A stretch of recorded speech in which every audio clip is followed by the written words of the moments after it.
Olá a todos e bem-vindos ao segundo episódio da segunda temporada do Isla Talks.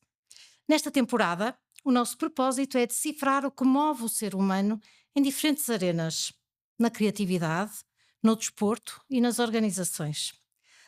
Depois de termos aberto este ciclo com uma reflexão sobre o caminho e a introspecção, hoje a nossa conversa terá uma profundidade diferente e uma luz especial.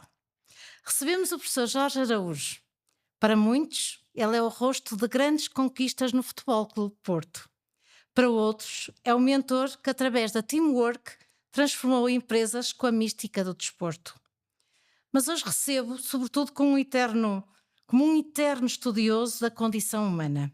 Olá, professor. Muito Olá, obrigada por ter aceito o nosso convite. sempre à disposição. É um privilégio tê-lo aqui comigo e aqui com os nossos ouvintes. Para quem nos ouve e quer situar a dimensão do nosso convidado, o percurso do professor Jorge Araújo é um verdadeiro tratado sobre a excelência. Licenciado em Educação Física pelo Instituto Superior de Educação Física de Lisboa, mestre em Gestão da Formação Desportiva e, desde janeiro de 2022, doutor em Filosofia Comportamental, com louvor e distinção pela Universidade de Coimbra, é autor de obras que são autênticos manuais de vida, como o incontornável Tudo se treina. Mas para lá de todo o currículo, o professor revelou algo que me tocou muito. O seu verdadeiro propósito é a generosidade do saber. Ele encara a vida com a serenidade dos estoicos, procurando que cada gesto e que cada livro seu possa, como dizia Marco Aurélio, deixar um rastro positivo que perdure no tempo, não por vaidade, mas pela convicção de que o nosso legado se constrói naquilo que ensinamos aos outros. E é por aqui que eu gostava de começar, professor. O seu currículo é um desfilar então de décadas de vitórias, mas o que me toca particularmente é a sua preocupação em partilhar. Onde é que um homem que já alcançou o topo de várias maneiras vai buscar a humildade de dizer ainda o que sente necessidade de ir um pouco mais longe? Primeiro porque não atingi o topo. Acho que esse é o esclarecimento.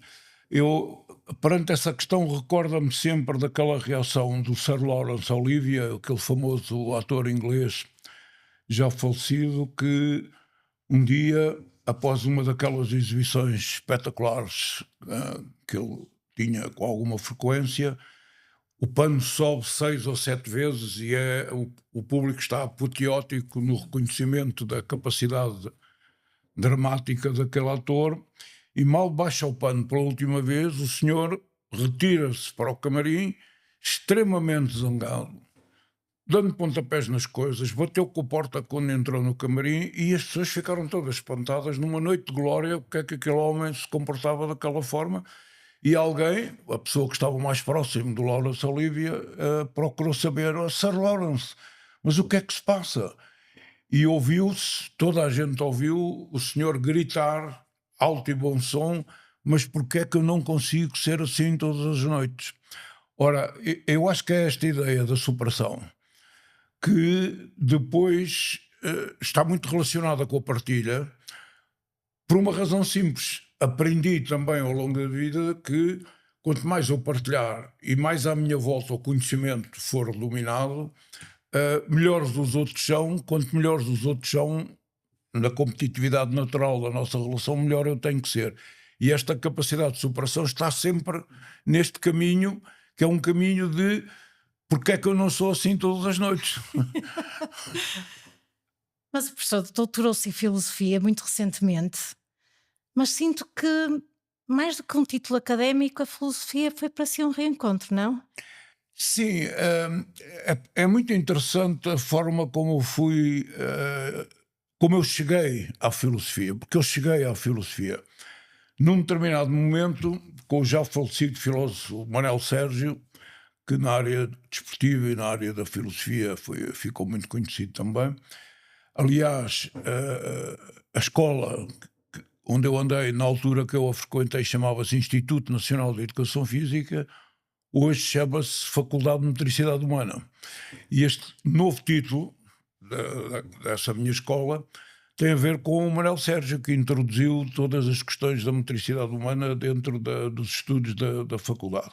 E, portanto, num determinado momento, eu tinha com frequência um contacto com o Manuel Sérgio, perguntei-lhe: Manuel, eu já aprofundei toda esta história do comportamento na área da neuromotricidade, principalmente, e na área da neurociência,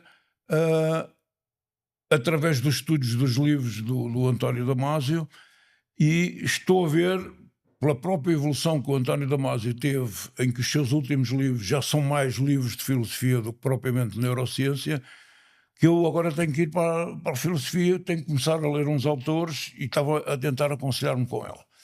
E ele disse: não, eu acho que é uma pura perda você começar agora a ler uns livros e depois a escrever algo com filosofia. Eu acho que você tem que fazer um doutoramento. E não só, tem que fazer um doutoramento na Faculdade de Letras da Universidade de Coimbra, que é o máximo dos máximos no que respeita à abordagem filosófica. E assim foi. Entre setembro de 2016 e janeiro de 2022 decorreu esse aprofundar do comportamento do ponto de vista filosófico. E foi um caminho que complementou todo o caminho anterior. Tenho imagens espetaculares daquele arranque da filosofia, porque um dos primeiros autores que me puseram a tese dele é que o filósofo é o eterno iniciado. Ora, isto para alguém que já era um treinador consagrado foi um transformar muito grande também, não é? Quer dizer, porque eu era um treinador consagrado, mas no que respeitava à filosofia era um mero iniciado.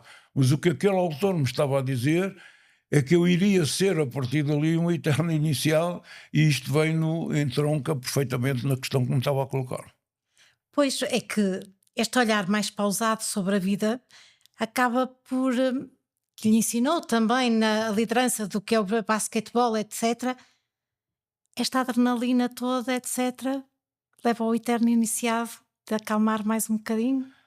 Eu não diria acalmar, porque primeiro quem me conhece sabe que eu dificilmente me consigo acalmar, porque sou muito entusiástico, e esse entusiasmo arrasta-me em certas circunstâncias. Diz a minha companheira a Cristina que em certas circunstâncias para alguns exageros. Não acredito. Sim, para alguns exageros. Porque ainda há pouco referi à partilha, mas eu estou a recordar de alguns meus amigos. Eu tenho períodos em que todas as semanas eles recebem reflexões minhas das diferentes leituras, dos diferentes estudos, e ela considera que as pessoas já não te podem nem ler nem ouvir porque tu passas a vida. Ninguém disse o contrário. Ela, não, mas de facto nunca ninguém me disse para eu parar. Mas ela acha que eu devia parar em certas circunstâncias, o que é muito engraçado. Às vezes temos essa discussão. Mas, concretamente, eu não queria deixar passar em claro que a importância da partilha é a melhoria dos outros, é a preocupação com os outros. E a preocupação com os outros, neste caso da partilha, nasce, quanto mais o conhecimento for generalizado, mais eu tenho que continuar para ir à frente, continuar a avançar e não... E ultimamente, nestes últimos anos, dei por mim a dizer que quem não melhora, piora. Sim. Pronto, e portanto fica já aqui que também o esforço da partilha tem a ver com isto. Sim. E leva-nos à nossa próxima questão, porque o professor partilhou comigo, a quando preparávamos este podcast, que o seu próximo livro sai já em março e vai se chamar Viver a Vida. Nele o professor defende que antes de sermos equipas ou empresas, somos seres humanos a tentar sobreviver e a procurar o nosso bem-estar. Sente que nesta corrida constante pela performance nós esquecemos do básico, professor? Eu acho que de facto esquecemos. Estou de acordo consigo, mas já agora queria juntar a esse título do Viver a Vida, porque há uma complementaridade muito grande com o livro imediatamente a seguir. Esta é a minha última sucessão de livros desde 2022 para cá. Já publiquei 6 livros e vou a caminho de publicar mais 2 agora em relação ao ano 2026. E, portanto, a questão central de 2 títulos: Viver a Vida, que é claramente uma preocupação com o eu, com a minha individualidade, e Equipas Inteligentes. E nestes 2 títulos, que é o livro imediatamente a seguir, que será lá para outubro, novembro, já está pronto também, como ao Viver a Vida. No fundo, eu procurei, agora, com algum amadurecimento, aprofundar algo que eu já vinha a falar de trás, que é a relação constante que na nossa vida em geral e no desporto em particular nos acontece entre o eu e o todo. Pronto. E a necessidade que, para que o todo seja maior que a soma das partes, que o eu seja cada vez mais autónomo, mas também mais disciplinado na sua entrega ao objetivo comum. Porque entendendo uma equipa como um conjunto de pessoas que interagem entre si ao serviço de objetivos comuns, nós temos, as pessoas são os eus. Quando interagem, comunicam e potenciam-se mutuamente. Mas este potenciar mutuamente tem um chapéu, tem uma ideia base, e a ideia base é o objetivo comum. Pronto. Dentro deste quadro, nós temos dois polos. O eu, o viver a vida, como é que eu vivo a vida, e se eu percebo o que é que esse viver a vida significa nesse eu, e depois as equipas inteligentes, porque tal qual nós tornamos-nos cada vez mais inteligentes pelo facto de treinarmos cada vez mais a estar com os outros, também as equipas assim acontece, ou seja, as equipas precisam de ser inteligentes no seu coletivo. Todos os dias somos bombardeados com opiniões sobre as equipas desportivas, não tanto sobre as equipas de empresa, mas eu há 28 anos que trabalho com equipas de empresas e, portanto, este é um quadro constante, que é a relação entre, sim, o todo tem que ser maior que a soma das partes. Para que o todo seja maior que a soma das partes, os eus têm que ter um contributo coletivo, mas é preciso não esquecer que os eus, na sua individualidade, têm que ser cada vez melhor preparados e têm que ser cada vez mais autónomos e responsáveis. Portanto, é este jogo, viver a vida, equipas inteligentes. E o que é preciso para sermos mais eu? Ora, a primeira grande questão é conseguirmos ultrapassar aquilo que, por razões de sobrevivência, somos muito bombardeados desde que nascemos. Bombardeados, entre aspas, obviamente. Que é, por razões de sobrevivência, acabamos por ter uma sobre-preocupação connosco próprios. E esquecendo que, individualmente, temos sempre metas muito mais curtas e, coletivamente, atingimos. Eu adoro, neste tipo de conversa, referir que dos animais mais pequenos, aqui não é de seres humanos, não é? Mas se nos lembrarmos que as formigas e as abelhas são dos exemplos coletivos e comunitários mais extraordinários que temos enquanto olhando à nossa volta, ou seja, se nos lembrarmos que os animais de maior porte, alguns deles já nem existem, e os animais de menor porte, como uma formiga, como uma abelha, existem e proliferam e são exemplos comunitários, significa que aquele todo maior que a soma das partes lhe permitiu a sobrevivência, não é? Portanto, e esta é a resposta objetiva à sua pergunta é nunca deixar alienar a necessidade que nós temos de, como indivíduos, como eus, sermos cada vez melhores, mas não no sentido de nos impormos como melhores, mas no sentido de sermos mais úteis no coletivo, porque para que o todo seja maior que a soma das partes, temos que coletivamente contribuir para o objetivo comum. Claro. O professor, não posso deixar de partilhar que com quem nos ouve, houve um momento que eu guardo com muito carinho no meu coração quando nos conhecemos na Porto Business School. O professor teve a enorme amabilidade de me oferecer um livro chamado Tudo se Treina. E confesso que, ainda agora, pelo caminho vínhamos a falar, esse livro marcou-me profundamente. Nessa obra, o professor desconstrói a ideia de que o talento é algo estático, tanto que se adquire. Ensina-nos que a excelência é a construção diária, feita de repetições, consciência e vontade. Mas ao ler as suas palavras sobre a generosidade e o legado, pergunto-lhe, acredita que também conseguimos treinar o nosso músculo da bondade? Toda a questão do treino na área comportamental assenta na criação de hábitos. A grande interrogação é se estamos às vezes a criar os melhores hábitos, aqueles que são os mais positivos e os mais saudáveis e os que contribuem melhor para o coletivo. Esta é que é a questão central do treino na área comportamental, porque desde que nascemos vamos criando hábitos. O problema é que Se ao nosso redor o grau de influência que temos sobre os nossos comportamentos não é positivo, é porque é negativo. E se é negativo, eu adquiro hábitos que são antissociais. Aliás, veja-se como nestes últimos tempos à nossa volta estão a acontecer coisas que eram absolutamente impensáveis. Há 20 anos era impensável ouvir debates presidenciais na televisão como alguns dos debates que nós ouvimos desta vez, não é? Portanto, há 20 anos era impensável haver candidatos a presidentes da República tão impreparados e tão incapazes para poderem desempenhar aquela função, e nós identificávamos com as figuras que se propunham ou que se autopropunham para poderem desempenhar aquele cargo, que é o mais alto cargo e o magistrado da nação. E, portanto, é esta degradação que me preocupa sobremaneira e que me torna muito feliz o facto de ser treinador comportamental há 28 anos. E esse treinador comportamental tem duas metas: tornar cada vez os eus das pessoas com que eu trabalho melhores e mais preparados para a sua função, sem nunca esquecerem que isso tem que estar ao serviço do coletivo para que o todo seja maior que a soma das partes. Portanto, este é o caminho, através de uma metodologia que nós criamos na Teamwork Consultores, que é como se chama a empresa que eu dirijo, que é o pensar em intervir como um treinador.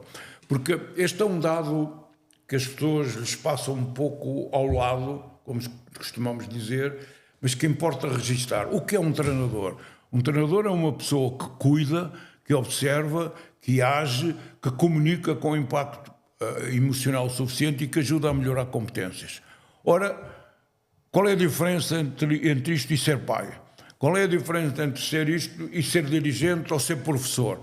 É exatamente a mesma coisa. Pronto. Portanto, se é exatamente a mesma coisa, é preciso que tenhamos a garantia, e não temos, todos sabemos que não temos, que qualquer pai, qualquer professor está preparado para cuidar, observar, agir, comunicar com impacto e estar permanentemente ligado à ideia de melhorar a competência da pessoa com que está. Ora, esta ideia, isto é a síntese das 5 letras que em inglês, que é a palavra coach, que significa treinador, estão aqui perfeitamente integradas, porque o C é de care, o O é de observe, o A é de act, o C é de communicate e a última palavra, que é o H, que é a tradução da palavra ajudar, que é o help.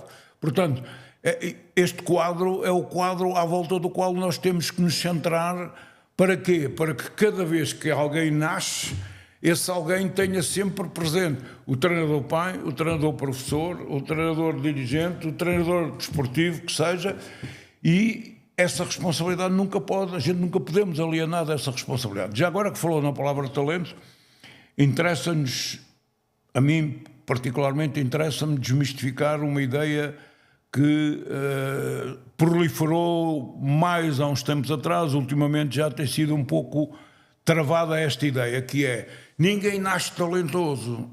O nosso talento, nós nascemos geneticamente influenciados, isto é verdade, mas isso dá-nos um potencial. O que nos enriquece ou empobrece é as experiências que temos. E, portanto, o comportamento, que é a minha paixão de vida, para além do basquetebol e da minha mulher, claro. Claro. Agora tinha esta não podia esquecer, não podia esquecer de dizer esta. Portanto, este quadro é que é o quadro central do trabalho que temos que fazer, e todos nós sabemos que um pai e uma mãe, ninguém aprende a fazer fazendo.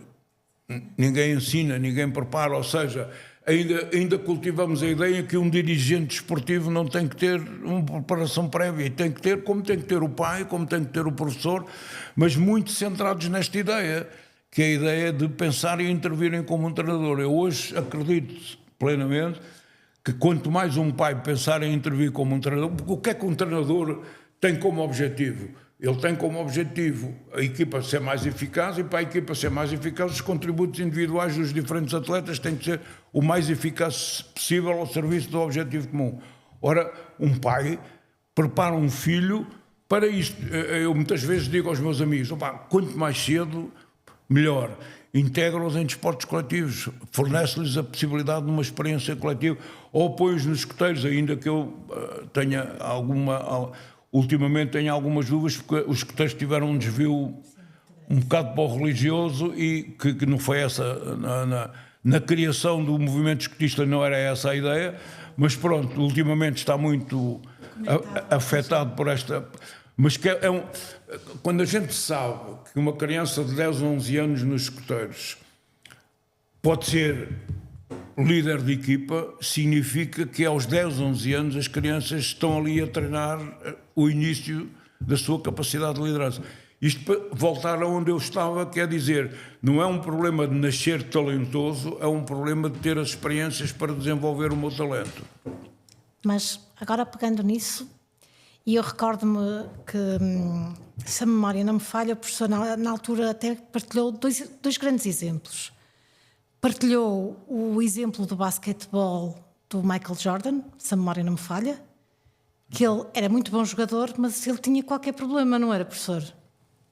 Não, o Michael Jordan foi exemplar quando disse que a sua eficácia assentava nos muitos erros que tinha cometido e nos muitos falhanços que tinha cometido. Ou seja, é impossível alguém melhorar se não praticar. Mas quando praticar vai errar e quando errar vai aprender. E, portanto, este é o caminho, este ciclo. E quando errar vai aprender se tiver treinadores capazes de o despertarem para esse aprender. Que este é o outro lado do problema, que é a presença constante de alguém que, lá estou eu, que cuida, que observa, que age, que comunica e que ajuda a melhorar competências. Muito bem.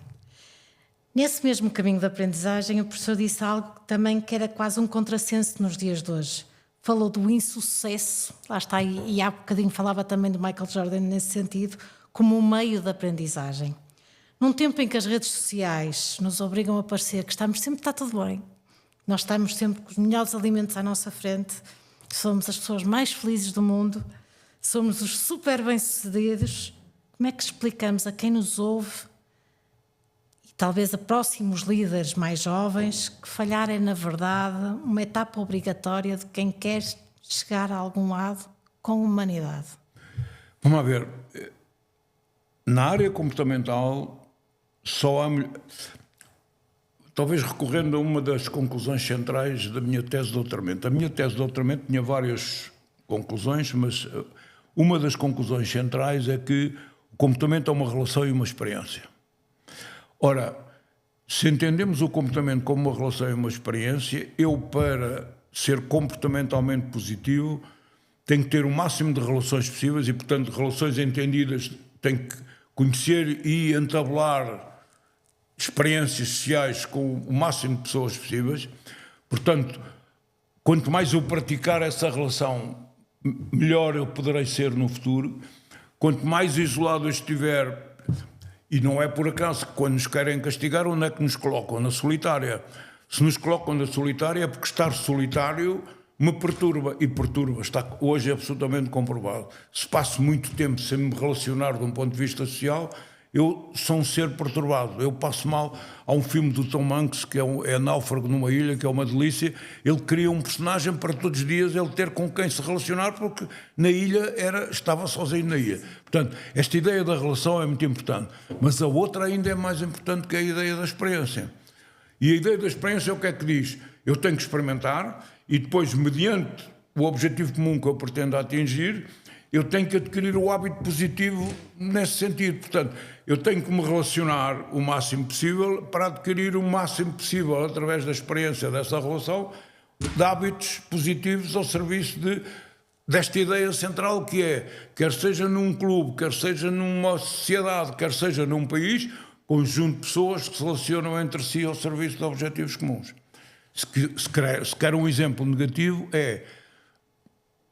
para alguém esclarecido, hoje está perfeitamente claro que, sendo verdade que uma democracia tem que ter partidos, não se entende que a luta dos partidos não seja ao serviço do objetivo comum, que é o desenvolvimento do país.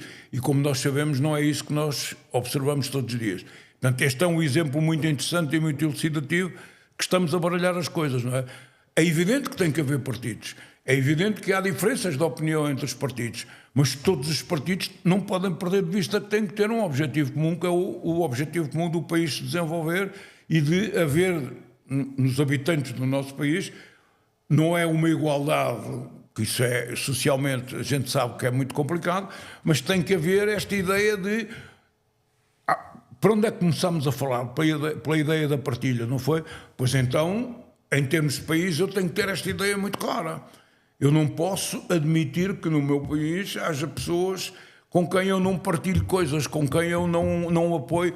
Ainda antes de nos encontrarmos para virmos para aqui, eu estava a ver uma coisa espantosa de partilha, que é uma empresa especializada na construção de telhas, que colocou em Leiria à disposição da população 300 mil telhas, ou o que foi, um número absolutamente espetacular, precisamente para apoiar aqueles que não tinham condições de as adquirir de um ponto... Portanto, é esta ideia que é preciso nós trabalharmos e não perdermos de vista que, se nos desviamos destes caminhos, que é o caminho da partilha, que é o caminho da solidariedade, que é o caminho da cooperação, automaticamente não vamos conseguir ser abelhas nem formigas, de certeza absoluta, e, portanto, não vamos conseguir sobreviver. Muito bem. Mas como é que um jovem... Que conselho é que poderia dar a um jovem no dia de hoje para ele não... Porque para ele não estar numa rede social é algo que vai ser um sacrilégio, passa a expressão.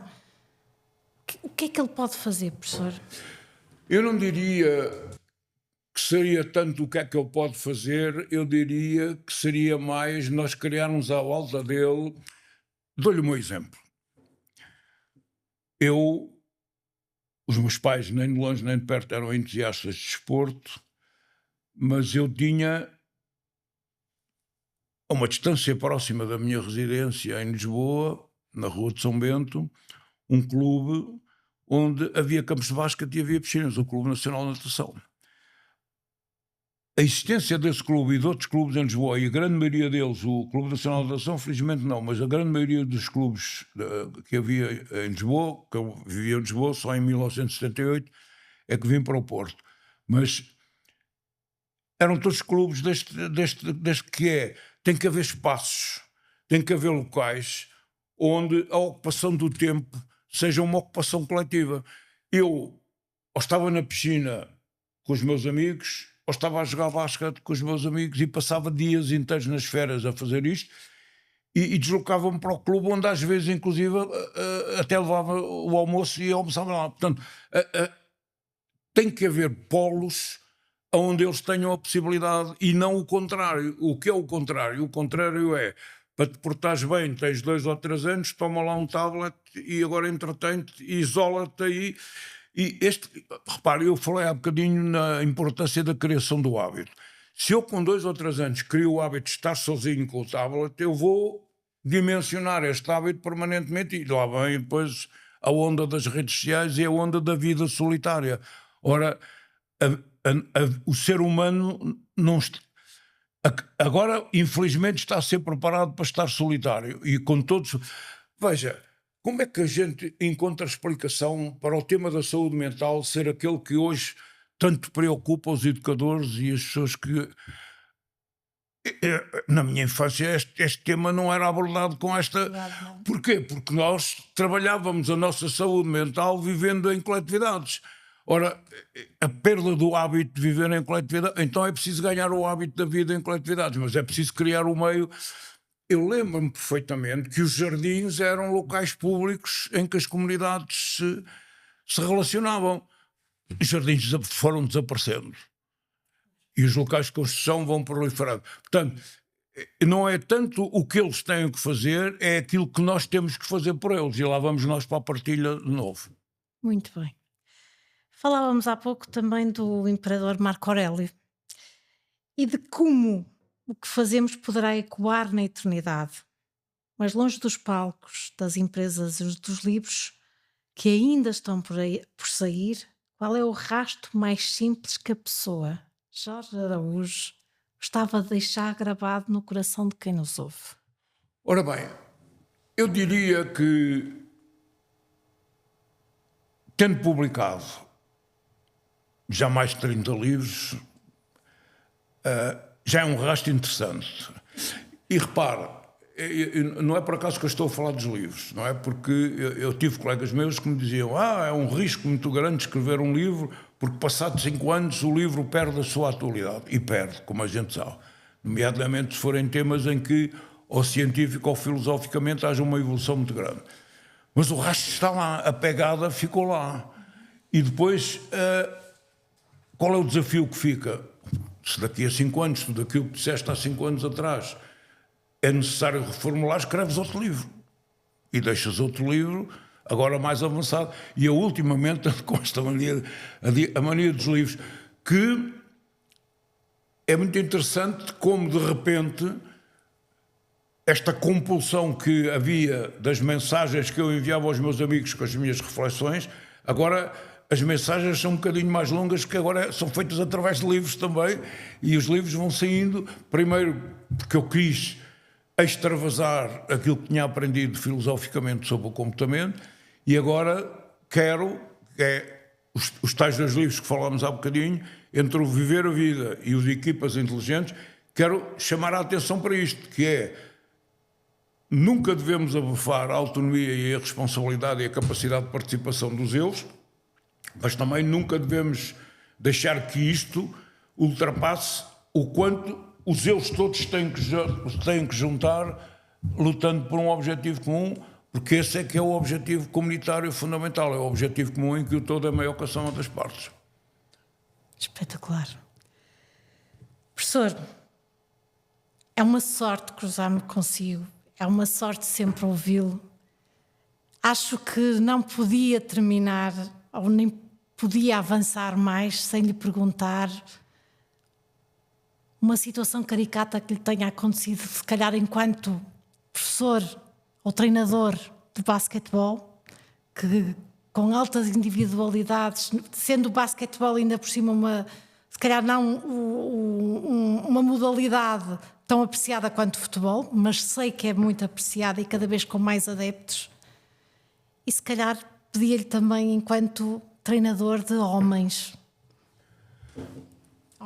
Eu tenho uma recordação que perdura até hoje do atleta profissional norte-americano que treinei, que era um personagem, aquilo que se entende por um personagem dentro de uma equipa. E como personagem que era, tinha os seus narcisismos e era muito orgulhoso do seu eu. Mas era um atleta com contributos coletivos espetaculares quando se predispunha a ter esse trabalho. E eu tive confrontos duríssimos com esse jogador norte-americano. Confrontos a ponto, num determinado treino, em que eu o expulsei do treino, ele faz uma cara muito zangada e avança para mim, e quanto mais ele... Porque os braços deles eram mais largos que as minhas próprias pernas e, portanto, ele era um atleta espetacular, e ele avança para mim com um ar zangado e eu recuo, claro, recuo, e tenho esta imagem, e é aqui que é a parte meio ridícula e meio interessante. Estou contra uma parede contraplacado e pensei... Agora. Ele vai-te dar um murro e vais ficar com essa carinha laroca toda feita no olho. E ele olha para mim, bam, e dá um murro na parede, mete até aqui a mão na parede, que aquilo era contraplacado, e vai-se embora. Ainda hoje trocamos e-mails, ainda hoje ele me telefona e ainda hoje ele diz: tu foste muito importante na minha vida. Ora, isto liga-se, o que fazemos na vida é com a eternidade. Ou seja, uma pessoa com quem eu tive confrontos terríveis a ponto dele quase me arrancar a cabeça com aquele murro, é uma pessoa que hoje me reconhece, o que quer dizer que é dificílimo, nesta evolução da minha relação com os outros. Obviamente eu vou ter confrontos. Obviamente eu tenho que ter confrontos, mas tenho que ter confrontos ao serviço do objetivo comum. Sempre. E como treinador de homens, professor? Treinador de grandes empresas, pequenas empresas, médias empresas? Ora bem, esse é o trabalho que eu tenho feito nestes últimos 28 anos. Levando sempre para a empresa aquela ideia. Quem tem responsabilidades de chefia, seja ao que nível a que intervenha, tem que ter esta responsabilidade que é: acabem com a ideia, não tenho tempo para as pessoas, porque a pressão do negócio é muito grande, porque as pessoas são o centro disto. Sem pessoas não há equipas, sem pessoas não há organização e sem pessoas que sejam capazes de trabalhar em equipa também não há qualquer insucesso. E, portanto, é preciso trabalhar com as pessoas e para as pessoas. Essa é a questão que me levou também a estar a trabalhar há 28 anos no âmbito das empresas. E é quase, pronto, pode não ser a arena de basquetebol, mas não está muito longe disso. Pensar em intervir como um treinador é o meu lema. Muito bem. Professor, é um privilégio ter tido a possibilidade de partilhar consigo este bocadinho. Sabe, ouvi-lo é perceber que a técnica, os títulos e as vitórias não valem de nada se não forem acompanhados de alma e, sobretudo, desta bondade profunda que o professor emana. Obrigada por nos recordar que a nossa maior obra não são os livros que escrevemos, mas as pessoas em quem tocamos, e o professor tocou-me a mim e já estou a ficar com a lágrima no olho, desculpe. Saio daqui e tenho a certeza que também quem nos ouve lá em casa com o coração cheio, aliás, ainda mais cheio. E confesso que fico com vontade ainda mais de saber mais com o professor, aprender mais com o professor, ler o seu próximo livro e saborear esta serenidade que o professor transmite. Uma vez mais, o meu muito obrigado, do fundo do meu coração. Obrigada por este tempo que nos deu e, acima de tudo, pela lição de vida que hoje nos transmitiu. Bem, palavra que ficava aqui mais 1, 2, 3 horas a falar. Aliás, já vínhamos pelo caminho na conversa e já dizia que devíamos estar a gravar aquilo que estávamos a falar, mas o tempo não nos permite mais. E com isso terminamos então este episódio do Isla Talks, não levando apenas notas sobre a liderança ou sobre a gestão, levamos um pouco de humanidade do professor Jorge Araújo e que o eco desta conversa acompanhe quem nos ouve, quem aqui está, porque comigo vai estar de certeza, e que vos inspire a treinar a melhor versão de cada um de nós. Desculpem, isto de facto acaba sempre por mexer um bocadinho mais comigo, porque de facto é algo que o professor sabe que o admiro muito e ainda partilhava há pouco que os seus ensinamentos levei-os para a minha casa, levei-os para a minha equipa e é com muito gosto que falecia a toda a gente que eu devia de ouvir. Termino assim dizendo: o meu nome é Salomé Viterbo. Comigo, a cuidar de todos os detalhes, estiveram Emanuel Costa e o Tiago Gomes, na sonoplastia e na realização, sempre com a coordenação da professora Mónica Silva Santos, que sempre nos acompanha neste bocadinho. Regressamos daqui para um mês e até lá cuidem-se. Não se esqueçam que nunca vos falta o impulso para avançar, mesmo quando o caminho muitas vezes muda. Professor, muito obrigada. Não. Um beijinho a todos aí em casa. Até breve.